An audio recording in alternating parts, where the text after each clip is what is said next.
Scammers are not just exploiting vulnerabilities in your networks or your systems, but they're actually preying on your human instincts, such as your trust, your love, your sense of urgency.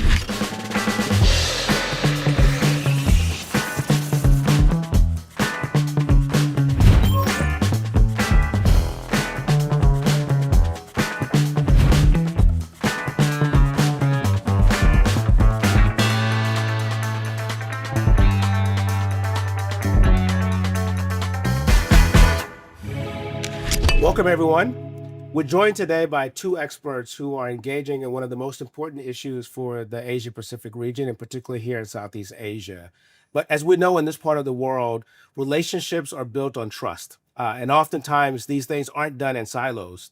Today, we have Keith Detros from Tech for Good and Rajat Maheshwari, the Senior Vice President for Strategy Growth at Mastercard and a key player on the Global Anti-Scam Alliance. Welcome both.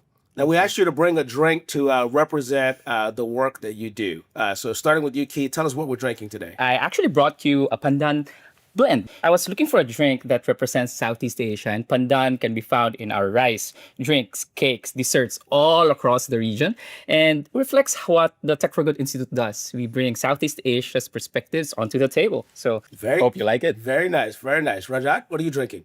I'm drinking Teh Tarik, so it's a very special drink, or probably the only drink where the excitement is more in how the drink is prepared than when you're drinking. So I love Teh Tarik. All right, I love the blend. So it sounds like we have a bit of grounded trust and shared energy. So let's take a sip and then jump in. Sure. The pandan blend is amazing. This is That's best. good. This is good. All right, I think this is a good setup for this topic. And as I said, it's one of the most important topics that we're tackling both in the region and around the world right now. It's a $23 billion problem. And that's the problem around fraud and scams. So Rajat, let me kick it to you to start us off. Tell us a bit about the size of this problem. How big is the scams problem for us here in APAC? It's bittersweet at Global Anti-Scam Alliance, where I'm serving as the chair. It's an organization which gathers international institutions, financial institutions, merchants, acquirers, governments, entities like Google and Tech for Good institutes together to size the problem. And you'll be surprised to hear the number. It's not in millions or billions we are talking about. It's in trillion. The global scam losses is 1 trillion. So if you talk specifically about Southeast Asia, we have lost close to $23 billion on scams itself. However, the silver lining is what we have seen in Singapore. We have seen a downturn on scams. From 24 to 25, we have seen a reduction of 18% in scam losses. We just heard a good bit about the size of this problem. It's a big problem. But it's not just the scale at which the problem is going. It's also the sophistication of some of the types of schemes that the bad actors are putting out there. Tell us a bit about how you're seeing the evolution of this sophistication, why some victims say that they can spot a scam, but the data shows a very different story. A trend that we have been seeing across our conversations in the region is this move from technical deception to emotional manipulation, where scammers are not just exploiting vulnerabilities in your networks or your systems, but they're actually preying on your human instincts, such as your trust, your love, your sense of urgency, for example. And you hear stories about deep fake voices, for example, people mimicking their loved ones' voices or impersonating authority, which then feels real to the victims. And thus, it's this problem of not only solving the scam problem from a technical issue, but also on this human level and human issue as well. I think that's actually worth exploring a bit deeper, Keith, because there's a lot of work being done on the technical side, right? Using AI to combat some of the AI schemes that the bad actors are using. But I think there's more to say on how we build scam resilience as humans on this. And what are some of the things that Tech for Good Institute are working on this? So we're looking at it from adaptive interventions, meaning we need to be able to grow or evolve as the scams also evolve. Let's take, for example, digital literacy. And it's not enough right now that we do digital literacy from a perspective of how to use technologies or emerging technologies, but we should also reshape and be adaptive on maybe we also include financial literacy on top of it, and maybe data literacy and AI literacy. A second point as well on building this resilience is the scam victim support. A lot of the conversations that we have heard is that scams are not just a financial issue, it's also a human issue.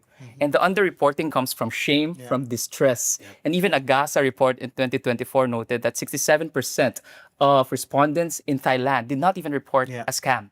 And this is where the victim support interventions will be key, because building resilience is not just about preventing the scams from coming to you, but also rebuilding the confidence of people to participate back in the digital economy once a scam happens to them. So, Rajat, how you're seeing this? I mean, in your role at Mastercard, right? Because oftentimes these scams ultimately end in some type of economic extraction from victims. So, in the financial services industry, how are you seeing this problem, and what are some of the things that Mastercard is doing to try to get ahead of it?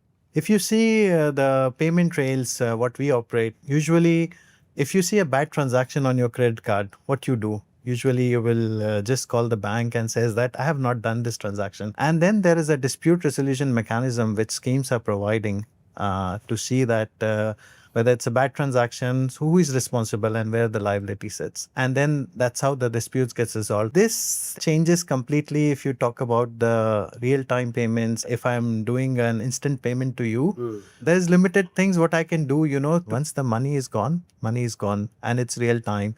And with AI coming in, it's getting more faster. So that's where the problem is that once the money goes out of the account, it goes out of your jurisdiction. It's very difficult to trace and bring back the money. That's why we are seeing that there is a massive rise on scam numbers. What we are doing to address this problem is something what we have done for many years. We have been using AI for last 20 years to stop the fraud happening on our network. So we are bringing those best practices now in this ecosystem to see how we can proactively detect the scams before it actually happens. Yeah, but to Keith's earlier point around just the sophistication of some of these scams, we know that this is not something that one organization or even one country can solve alone, right? It does not operate in silos, right? The bad actors are going from platform to another platform, from one jurisdiction to another jurisdiction. So it is a kind of multifaceted problem here. What do you see as seams or blind spots in this kind of handoff between the tech platforms and the banks, for example? There are two seams, if you may, or cracks that vulnerable people or segments of the population can fall. And it's across industries or sectors and across borders. Scam works where some of these scams even start offline, where it's on a call. You move from a call to a text message to a social media platform and then to a bank. And each of these have handovers of the victim in each of these cases. That's from the sector's perspective. But there's also cracks and seams across borders, because what technology has also done is that a scammer can be in one country, victimize a person in another with an infrastructure on a third country, and have a payment in a fourth country. Wow. And these are like the kinds of scam victim journey that at each of the handoffs across industries and across borders, there's no one single entity or organization that has a view. And this is where collaboration actually is key, where how do we ensure that we are sharing the right information at the right time so that we can intervene at each stage of a scam victim journey? I think that's a good segue into some of the great work that you guys are doing with the Anti-Scam Alliance, right? Absolutely. I mean, that's something I fully resonate with Keith, what he just mentioned. Scam chain, it's a journey, right? Which is a big gap, right? If you know the origin where it started, you'll be in a better position to say whether it's a good transaction or whether I can trust with this transaction or not. So that's something what Global Anti-Scam Alliance has done with GAC signals, how we can enable the sharing between different interaction points and also between different corporations or entities operating in this complete chain to be able to stop it earlier. See, we will not be able to bring the scams down to zero, but if we are able to stop the scams earlier, we have a good chance that it's not going to scale further. There's also a human side of this as well, as we were talking about earlier, Keith, with the empathy and bypassing our instincts. What are some of the things that you guys are doing or thinking about to help build scam resilience in populations? From the Tech for Good Institute's perspective, as a policy research think tank, we do advocate for a layered approach to building scam resilience across Southeast Asia. As Rajat mentioned about this scam journey and where there are multiple players actually at play, different organizations are well placed to intervene at different stages of a scam. It can be at the protect level, it can be an identify and detect level, it can be at a response and recovery level, or it can be an adaptive response or intervention. And this is where several organizations can have several roles. For example, the banks can have the cooling off periods. The law enforcement people can have coordination to stop the scam centers. But even nonprofit organizations such as the ASEAN Foundation, for example, and Google.org doing the Scam Ready ASEAN to raise awareness across Southeast Asia against scams, where we are able to come together and collaborate, bringing each level of expertise at different stages of a scam journey. Let's actually talk about a specific example. Tell us a little bit about Singapore's policy around this and how this goes beyond just determining who's liable if something bad happens, but also helping us move to a place where we can be proactive in circuit breaking a scam. So what Singapore has done is a great case study or an example what others should be doing. Scams, if you see the complete scam chain, what we discussed earlier, it's a massive problem. And if you ask a telco company or a platform company or a financial institution that solve the problem, I don't think so they'll be able to solve the problem because they don't control the scam chain. They don't control all the entities in the chain. So what this shared framework has done is that it has given responsibilities to institutions that, okay, for telco, you have to do these things to make sure that you are not allowing the scam messages or bad calls to flow from your network. To platform companies, they have given guidelines. To financial institutions that, okay, everything will bypass because most of the scams are authorized in nature. So if I'm in love and I want to transfer my money to you, Keith, then who can stop me? It's my credentials, it's my account. Everything is mine and money is also mine. Technically, government also cannot stop me. So in authorized space, that's the challenge, right? So by giving these responsibilities to individual, this framework has helped people or institutions to see what they have to do, how they can handle their side of the things to make this anti-scam solution effective. It's not really pointing fingers or putting liability on anyone, but it's about how do we work together and what responsibilities each one should pick up to solve the problem. As we zoom out, based on where we are today, what does a truly secure region look like from your perspective? I'd love to bring a different perspective where, aside from protecting the people for a confident digital society, we also rebuild the confidence once they actually experience a scam. And that's where this victim support part of this confident digital society is very important. Not just on the protecting, but making them more resilient when scam happens to them. To me, Wilson, a safe and secure region is people having trust in the digital ecosystem. They should not lose the trust. There will be challenges coming in. Scam is one of them. We have cyber challenges, privacy challenges. If we are able to secure the trust in the ecosystem, I think that's really important. So a North Star to me is like policy, education, and technology working hands in hands to make the ecosystem secure and trustworthy for the citizens. The conversation has been fascinating, but it wouldn't be a policy podcast if we didn't end on a policy question.